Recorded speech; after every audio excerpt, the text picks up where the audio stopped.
Algab uus hooaeg, siis küpsetamine ja kokkamine Stig-Andre bushcraftiga. Nüüdseks läheb meil vaja siis selliseid asju, mingisugust anumat, mida võiks tulle panna, vatipadjad, siis sipo või tulemasina kütus, küünal. Ühesõnaga, kogu protsess on siis hästi lihtne. Me hakkame valmistama siis tulehakatist, mis siis võib iga kell vett saada.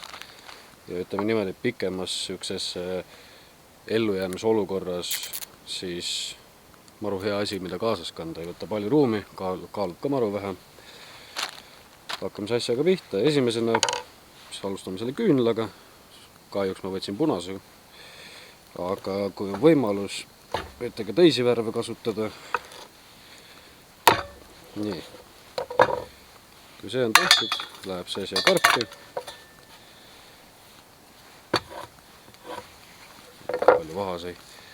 Ja selle karbi me siis tõstame sinna tule peale.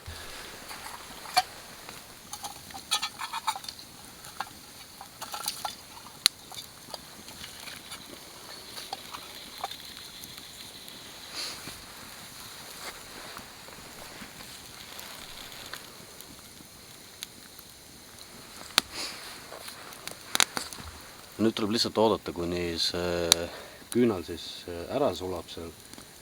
Ja kui see küpsemisperiood on meil tehtud, siis liigume järgmise asja juurde, milleks on siis meil, nagu enne ka mainitud sai, siis sipokütus või bensiin. Kuna meie küpsetis siis on ilusti selliseks vedelaks läinud, tuleb nüüd lasta natukene jahtuda selle asjal. Järgmiseks me lisame siia sisse siis, ei ole sool ja pipar, vaid on siis kütus.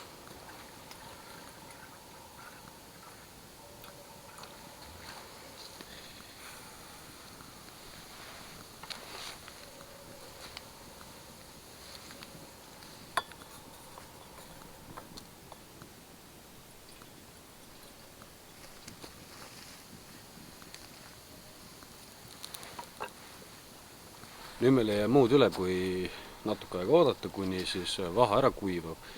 Ja siis saab demonstreerida, et kui lihtne on siis sihukese asjaga tuld teha. Ja me saame testida ka siis põlemisaega, ehk siis puhtal vatil. Ja kui see ükskord siin meil ära kuivab ilusti, põlemisaeg siis puhtal vatil ja siis vahatatud vatil, et kumb neist kauem põleb, kumb on efektiivsem. Nüüd olen valmis saanud siis enda virsikupankoogid. Need on vahe mitu tükki. Nüüd me teeme siis selle katse, nagu me enne rääkisime, kumb põleb paremini ja kauem, kas puhas vatt või siis vaha ja siis tulemasina bensiiniga tehtud. Kumb põleb paremini, kumb põleb kauem. Alustame siis sellega, et meie virsikupankook tuleb siis lahti murda, et me saaksime siit kätte siuksed mõnusad kiud. Tavalise vati puhul siis ei midagi erilist. Teeme lihtsalt natuke niimoodi. Teeme siis selle katse ära, kumb nendest siis kauem põleb, paneme pigem kohe selle.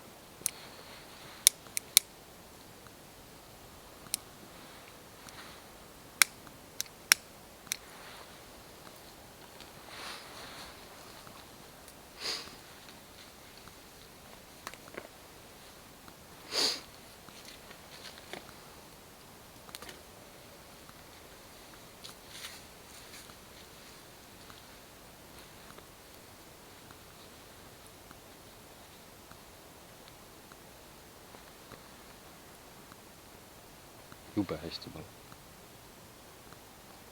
Võrreldes siis... Jaa.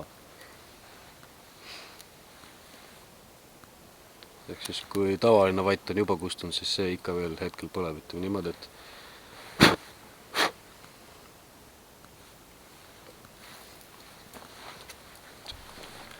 nagu ka näha oli, siis meie virsikuküpsis võiks veel edasi põleda ja tavaline vatt, see on nüüdseks siis kadunud, seda meil enam eksisteeri.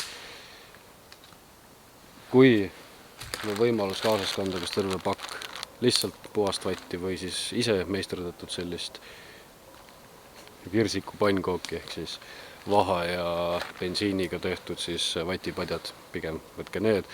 Palju lihtsam on teha sellises niiskes olukorras, nagu meil praegu siin on, kus on ikkagi vihma sadanud, metsaalune on väga niiske, palju lihtsam teha tuld, kuna see kestab kaua ja see aitab päris palju kaasa sellele.